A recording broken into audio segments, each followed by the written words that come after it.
आज की इस वीडियो में हम आपको एक हैरान कर देने वाला वाकया सुनाएंगे कि एक अमीर शख्स का इकलौता बेटा घोड़ा क्यों बन गया। आखिर उसके बेटे ने ऐसा कौन सा गुनाह किया था जिसकी वजह से वह घोड़ा बन गया। इस वाकये को पूरा जानने के लिए वीडियो को आखिर तक देखें। किसी गांव में दो मियां बीवी रहते थे जो बहुत ही ज्यादा अमीर थे। उनके पास बहुत सारी दौलत थी, जमीनें थीं, महल थे, गाड़ियां थीं, नौकर चाकर थे जो हर वक्त उनकी खिदमत में लगे रहते थे। लेकिन यह सब होने के बावजूद भी वह दोनों मियां बीवी हर वक्त परेशान रहते थे। उनके पास दौलत तो बहुत थी, महल तो बहुत थे, लेकिन उनकी कोई औलाद नहीं थी। औलाद के ना होने की वजह से वह दोनों बहुत उदास और गमजदा रहते थे। उस अमीर शख्स ने अपनी बीवी का बहुत इलाज करवाया, बहुत से हकीमों, डॉक्टरों और तबीबों को दिखाया, लेकिन फिर भी वह औलाद जैसी नेमत से महरूम रहे। उन्होंने गरीबों को 7 दिन खाना भी खिलाया, यतीम लड़कियों की शादियां भी करवाईं, लेकिन फिर भी उनकी कोई औलाद ना हुई। एक दिन उस अमीर औरत के पास नौकरानी आती है और कहती है कि बाहर दरवाजे पर एक फकीर आया है और वह कहता है कि मैं नौकरानियों के हाथ से कुछ नहीं लूंगा, जो कुछ भी लूंगा घर की मालकिन के हाथ से लूंगा। तो यह सब सुनकर मालकिन ने कुछ राशन में आटा और पैसे लाकर फकीर को दिए। तो फकीर ने जब उस औरत को देखा तो पूछने लगा कि बेटी क्या बात है, तुम बहुत परेशान लग रही हो, ऐसा लगता है कोई गम तुम्हें अंदर ही अंदर खा रहा है। तो वह अमीर औरत फकीर को अपना गम सुनाती है कि मेरी कोई औलाद नहीं है, मैं बेऔलाद हूं। अल्लाह ताला ने हमें माल और दौलत से तो नवाजा है, लेकिन औलाद जैसी नेमत से हम महरूम हैं। इस दौलत का हम क्या करें जबकि हमारी कोई औलाद नहीं है। यह बुजुर्ग औरत की बात सुनकर बहुत परेशान होता है। फिर वह फकीर कहता है कि बेटी तुम्हें औलाद की खुशी तो मिल सकती है, लेकिन कुछ अरसे के लिए। अल्लाह तुम्हें बेटा तो देगा, मगर वह सिर्फ 14 साल ही जिंदा रहेगा। तो वह औरत बोली, अगर अल्लाह को ऐसा मंजूर है तो फिर मुझे कोई एतराज नहीं। उस फकीर ने अपनी झोली में हाथ डाला और मुट्ठी भरकर कुछ चावल निकाले और वह चावल उस अमीर औरत को देकर कहा कि इन चावलों की खीर बनाकर तुम दोनों मियाँ बीवी खा लेना, फिर अल्लाह तुम्हें औलाद अता करेगा। 14 साल के लिए ही सही, लेकिन तुम्हें औलाद मिल जाएगी। वह औरत सोचने लगी कि चलो 14 साल के लिए ही सही, लेकिन मेरी औलाद तो होगी। मैं बच्चा पैदा करूंगी और उसकी खूब परवरिश करूंगी। 14 साल तक क्या पता मैं जिंदा रहूंगी या नहीं। 4 दिन की जिंदगी है, 3 दिन तो गुजर गए, बाकी एक दिन बचा है। इस एक दिन में मैं औलाद जैसी नेमत को अपनी आंखों से तो देख लूंगी। उसके बाद वह बुजुर्ग चला गया और वह अमीर औरत अंदर आई। फिर अपने शौहर को सारी बात बताई कि फकीर कहता है कि तुम्हारी औलाद तो होगी, लेकिन वह बस 14 साल तक ही जिंदा रहेगी। तो उसका शौहर कहता है कि हम और भी तो बहुत से बुजुर्गों और हकीम के पास गए हैं, लेकिन हमारी कोई औलाद ना हुई। चलो इस टोटके को भी आजमा कर देख लेंगे। फिर उसकी बीवी उन चावलों से खीर बनाती है और फिर दोनों मियाँ बीवी ने वह खीर खा ली। खीर खाने के बाद 1 महीना गुजरा तो वह औरत प्रेग्नेंट हो गई। उसका शौहर कहने लगा कि उस बुजुर्ग ने तो सही कहा था, क्योंकि बुजुर्ग की बात सच हो गई। अब हमारी भी औलाद होगी जरूर। वह बहुत पहुंचे हुए फकीर हैं। इसी तरह दिन गुजरते गए। 9 महीने के बाद उनके यहाँ बेटे की पैदाइश हुई। दोनों मियाँ बीवी बहुत ही खुश हुए और गरीबों को 11 दिन खाना खिलाया। वह दोनों मियाँ बीवी अपने बेटे को बहुत ही लाड़ और प्यार से पालते हैं। तो फिर जब यह सोचते हैं कि हमारा बेटा सिर्फ 14 साल तक ही जिंदा रहेगा, तो इस बात से वह दोनों मियाँ बीवी बहुत परेशान हो जाते हैं। फिर सोचते हैं कि चलो 14 साल के लिए ही सही, मगर हमें औलाद तो मिली। इतने अरसे में हम अपने बेटे की हर ख्वाहिश पूरी करेंगे और खूब लाड़ से पालेंगे। इसी तरह वक्त गुजरते गुजरते उनका बेटा 8 साल का हो जाता है। वह अमीर शख्स अपने बेटे को घर में ही रखता है, उसको कहीं भी बाहर नहीं जाने देता। उनके बेटे का नाम शहजाद होता है। प्यार से उसे उसके माम बाप शहजादा कहकर बुलाते थे। इसी तरह शहजाद की उम्र 12 साल हो जाती है, तो एक दिन वह अपने बाप से कहता है कि अब्बा जान, मुझे भी आपके साथ जमीनों की तरफ जाना है। आप मुझे कहीं भी बाहर जाने नहीं देते, सिर्फ घर में ही हर वक्त रखते हैं। बाप बेटे को देखकर सोचने लगा कि मेरे बेटे की उम्र तो अब सिर्फ 2 साल ही बची है। इन 2 सालों में चलो मेरा बेटा अपनी मर्जी की जिंदगी तो जिएगा। वह बाप अपने चेहरे पर झूठी मुस्कुराहट लाकर कहता है कि ठीक है बेटा, तुम्हारा जहां दिल करे चले जाओ। एक दिन वह दोनों मियाँ बीवी सोचने लगे कि क्यों ना हम अपने बेटे की शादी करवा दें, क्योंकि जो 2 साल हमारे बेटे की जिंदगी के बचे हैं, वह इन 2 सालों में खुशी की जिंदगी गुजार सके। तो उन्होंने कहा कि क्यों ना हम एक बार उसी फकीर से इस बारे में बात करें, जो हमें 12 साल पहले चावल देकर गया था। फिर वह अमीर शख्स अपने नौकरों से कहता है कि उस बुजुर्ग को तलाश करके मेरे पास लाओ। उसके नौकर दिन रात एक करके उस बुजुर्ग को ढूंढते हैं। आखिरकार वह बुजुर्ग एक छोटी सी झोपड़ी में बैठे अल्लाह के जिक्र में मशगूल होता है। उस बुजुर्ग को नौकर बड़े ही तराफ और अदब के साथ उस अमीर शख्स के पास लेकर आए। तो वह अमीर शख्स बुजुर्ग से कहने लगा कि बाबा जी, मेरे बेटे की जिंदगी के 2 ही साल बाकी हैं। अभी वह 12 साल का है, लेकिन हमारा शहजाद बहुत ही नेक और समझदार है और मैं अब उसकी शादी करना चाहता हूँ। आप मुझे बताएं कि मैं अपने बेटे की शादी कैसी लड़की से करूं। तो यह सब सुनकर उस बुजुर्ग ने कहा कि आप अपने बेटे की शादी हाफिज कुरान लड़की के साथ करवाएं, जो नेक और परहेजगार हो। अगर आपकी बहू नेक और हाफिज कुरान होगी, तो वह अपने शौहर के लिए कुछ भी कर सकती है और दुआ में बहुत ताकत होती है। दुआ से तकदीर बदल जाती है। वह नेक होगी, अपने शौहर के लिए दुआ करेगी, तो शायद तुम्हारे बेटे के लिए भलाई हो जाए। उस अमीर शख्स ने अपने बेटे की शादी एक नेक हाफिज कुरान लड़की के साथ कर दी। वह गरीब घर की लड़की थी, बहुत ही नेक और परहेजगार थी। उस अमीर शख्स ने अपने बेटे को कहा कि शहजाद, तुम कहीं भी जाओ, कुछ भी करो, मगर अपनी बीवी को इस बात की खबर ना होने देना। शहजाद दिन में तो अपनी बीवी के साथ ही रहता, मगर जब रात होती तो आधी रात को अपने बिस्तर से उठकर बाहर चला जाता और सुबह होने से पहले ही अपने बिस्तर पर आकर सो जाता, और शहजाद की बीवी को यूं पता ही ना होता। कई दिन इसी तरह गुजर गए।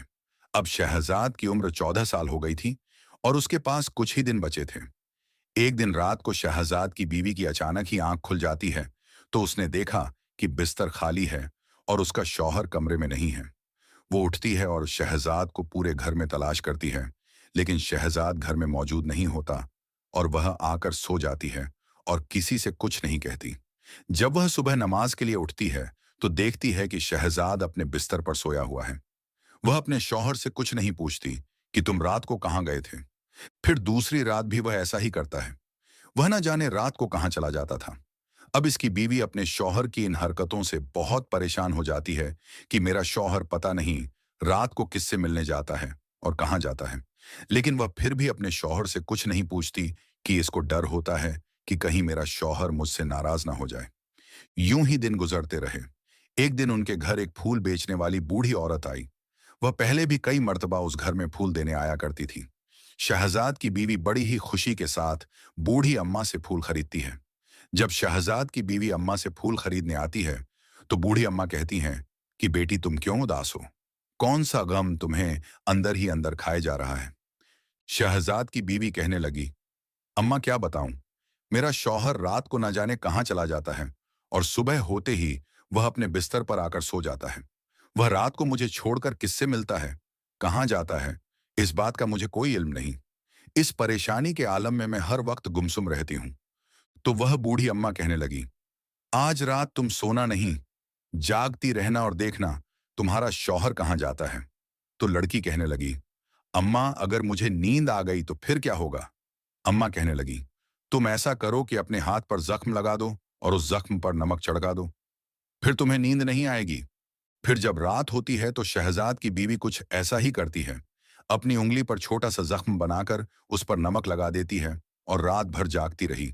लेकिन सुबह नमाज के वक्त उसका नींद से बुरा हाल हो रहा था, तो वह जाकर अपनी उंगली को धोकर आती है और कहती है कि अभी तो वैसे भी रात गुजर गई है और मेरा शौहर कहीं नहीं गया।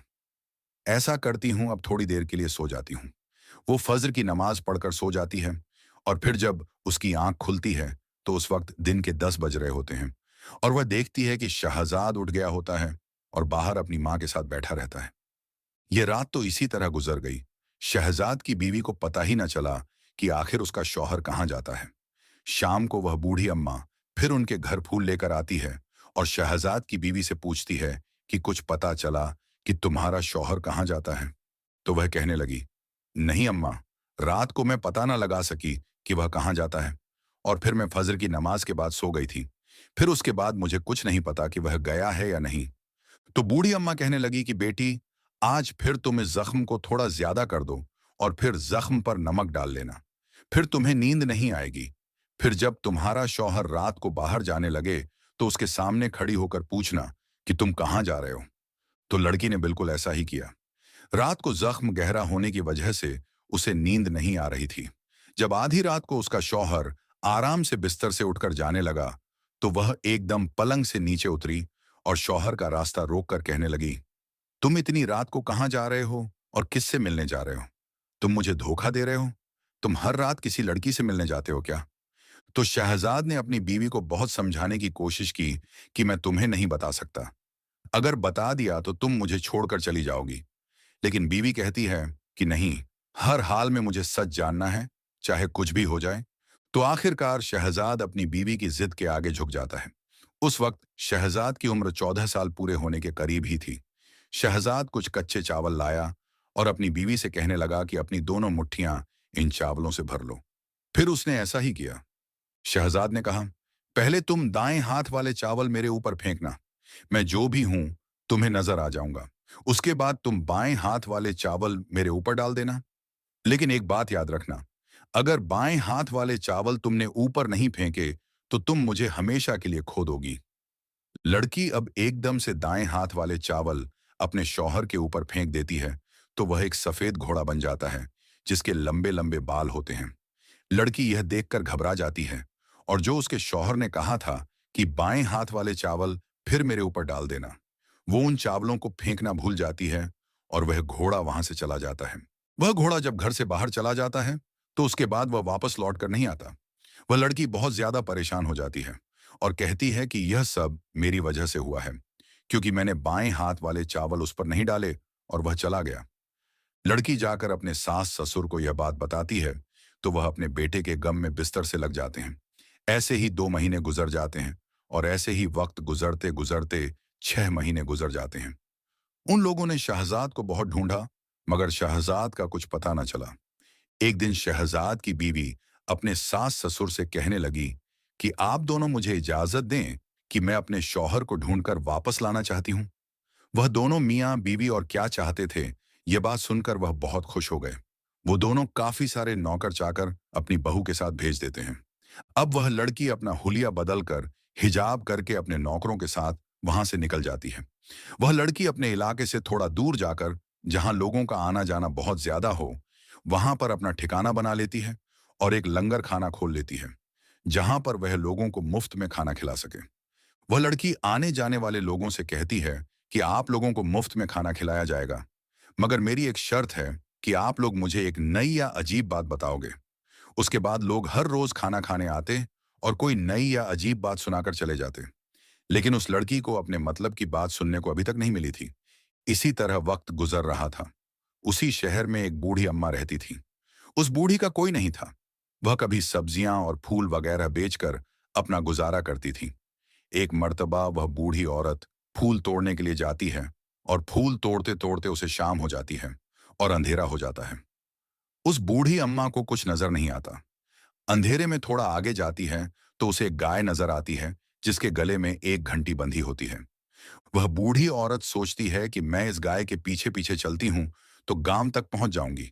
वो गाय चलती चलती कई मैदान पार कर जाती है। वह अम्मा भी उस गाय के पीछे पीछे होती है। आखिरकार एक गाड़ आता है और गाय उस गार में चली जाती है और वह बूढ़ी अम्मा भी उस गार में गाय के साथ चली जाती है। वह बूढ़ी औरत जब उस गाड़ में आई तो गार में कुछ रोशनी थी। वह सोचकर परेशान हो गई कि यह मैं कहाँ आ गई हूँ। वह अम्मा एक कोने में छुपकर देखने लगी कि यहाँ क्या होता है। गाय वहीं पर खड़ी थी। इतने में वहां एक सफेद घोड़ा आया जिसके लंबे लंबे बाल थे। वह घोड़ा एकदम से एक लड़के की शक्ल इख्तियार कर गया। उस लड़के ने गाय का दूध निकाला और पी लिया। फिर उस लड़के ने अपने लिए खाना बनाया और खाना लेकर बैठ गया। इतने में वहां एक कौवा आया तो लड़के ने कौवे से पूछा कि बताओ, मेरे माँ बाप कैसे हैं? वो कौवा बोला कि तुम्हारे माँ बाप तुम्हारी जुदाई में बीमार हो गए हैं और बिस्तर से लग गए हैं। वो लड़का बोला, मेरे माँ बाप का कारोबार, जमीनें वगैरह कौन संभाल रहा है? कौवा बोला, आपके वालिद का एक वफादार नौकर है, वही सब कुछ संभाल रहा है। तो पूछा कि मेरी बीवी कैसी है? कौवा बोला कि आपकी हाफिज कुरान बीवी ने शहर में एक लंगर खाना खोला हुआ है, लोगों को खाना खिलाती है। ये सारी मालूमात लेकर लड़का सो जाता है। वह बूढ़ी औरत यह सब कुछ छुप कर देख रही थी और बहुत हैरान थी। उसने अपनी जिंदगी में यह मंजर पहली बार देखा था। रात भर वह बूढ़ी वहीं पर बैठी रही। जब सुबह हुई तो वह लड़का उठा और गाय का दूध निकालकर गाय को चरने के लिए गाड़ से बाहर निकाल दिया और खुद घोड़े की शक्ल इख्तियार करके वह भी गाड़ से बाहर निकल गया और पीछे वह बूढ़ी औरत भी गाड़ से निकलकर घर को रवाना हो गई। रास्ता बहुत लंबा था, तो चलते चलते उस बूढ़ी को बहुत भूख लग गई। तो देखा कि रास्ते में खाना खिलाया जा रहा है। वह खाना खाने चली गई तो वह हाफिज कुरान लड़की बोली कि क्या आपने खाना खाना है? तो बूढ़ी अम्मा बोली, हाँ बेटी, मुझे बहुत भूख लग रही है, रात से कुछ नहीं खाया है। वह बोली, लेकिन खाना खाने के बदले में आपको मुझे कोई नई या अजीब बात बतानी होगी। बुढ़िया ने सोचा कि रात वाली बात से अजीब और क्या बात होगी। उसने लड़की को सारी रात वाली कहानी सुनाई तो वह लड़की समझ गई कि जो घोड़ा बना था वह मेरा शौहर ही है। उस लड़की ने अम्मा को पेट भरकर खाना खिलाया और कहा कि आप मुझे उस गाड़ तक ले जाएं। बूढ़ी कहने लगी, नहीं बेटी, तुम वहां पर मत जाना, वह बहुत खतरनाक जगह है, वहां तुम्हारी जान को खतरा है। लेकिन लड़की ने कहा, मेरा जाना वहां बहुत जरूरी है, बस आप मुझे वहां ले चलिए। तो बूढ़ी औरत मान गई और जब रात हुई तो वह बूढ़ी औरत लड़की को गाड़ में ले आई और दोनों छुप कर बैठ गईं। फिर वहां पर एक गाय आई और घोड़ा आया और उसी तरह फिर घोड़ा लड़के की शक्ल इख्तियार कर गया और वह लड़का कोई और नहीं, उसी लड़की का शौहर था। लड़के ने गाय का दूध निकाला, फिर खाना बनाया। उसके बाद उसके पास वही कौवा आया और लड़के ने कौवे से पूछा कि मेरे माँ बाप कैसे हैं? तो कौवा बोला, आपके वालिदैन अभी भी बीमार हैं। लड़के ने जब बीवी का पूछा तो एकदम लड़की निकलकर अपने शौहर के सामने आ गई और शौहर से माफी मांगने लगी और रोने लगी। लड़के ने जब बीवी को रोते देखा तो उसकी भी आंखें भर आईं। अपनी बीवी को चुप करवाकर कहने लगा, अगर तुम मुझे हासिल करना चाहती हो तो तुम्हें एक मुश्किल काम करना होगा और वह काम भी तुम्हें अकेले करना होगा। अगर वह काम तुम कर लोगी तो मैं हमेशा के लिए ठीक हो जाऊंगा। लड़की बोली, मैं आपके लिए कुछ भी करने को तैयार हूं।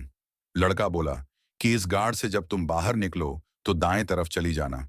उसके बाद एक घना जंगल आएगा और ऐसे ही करते करते 7 जंगल तुम्हें पार करने होंगे।